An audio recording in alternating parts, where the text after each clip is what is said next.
ఇక మేడ్చల్ జిల్లా మూడుచింతలపల్లి మున్సిపాలిటీలో కారు జోషు కొనసాగుతుంది. అదరస్పల్లిలో బీఆర్ఎస్ అభ్యర్థుల తరపున మాజీ మంత్రి ఎమ్మెల్యే మల్లారెడ్డి ఇంటింటి ప్రచారం నిర్వహించారు. కేసీఆర్ హయాంలో జరిగిన అభివృద్ధి సంక్షేమాన్ని వివరించారు.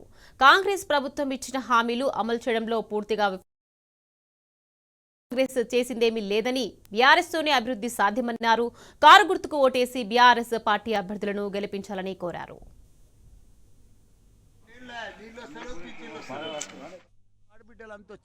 మేము మా పటేల్ని గెలిపించుకుంటాం. మాకు మా పటేల్ కావాలి, మాకు సేవ చేసేవాళ్ళు కావాలి. మా కేసీఆర్ అన్న 10 ఏళ్ళు మాకు నీళ్ళు ఇచ్చిండు, కరెంట్ ఇచ్చిండు, పింఛన్లు ఇచ్చిండు, అన్ని ఇచ్చిండు. కాంగ్రెస్ 2 ఏళ్ళ వచ్చినాక అవన్నీ కూడా పోతున్నాయి. బీసీ బంధు పోయింది, రైతు బంధు పోయింది, ఉన్న బంధులని బంద్ చేసి కూర్చున్నారు వాళ్ళు కాంగ్రెస్ వాళ్ళు. కాబట్టి మా అక్కలు కాంగ్రెస్కు తగిన బుద్ధి చెప్తారు. మేము కాంగ్రెస్కు ఓటు వేయము. ఎందుకు వేయాలి, ఎందుకు వేయొద్దు? వాళ్ళు నీళ్ళు వచ్చింది నీళ్ళు ఇస్తలేరు, కరెంట్ ఇస్తలేరు, అబద్ధాలు ఆడిర్రు. తులం బంగారం ఇస్తా అన్నారు, 2500 ఒక్కొక్క ఆడబిడ్డకి ఇస్తా అన్నారు. వాళ్ళకు 2000 పింఛన్ 4000 చేస్తా అన్నారు. అమ్మమ్మకు నాయనమ్మకు ఇద్దరికి ఇస్తా అన్నారు, తాతకు ఒక్కరికి కూడా ఇవ్వలేదు.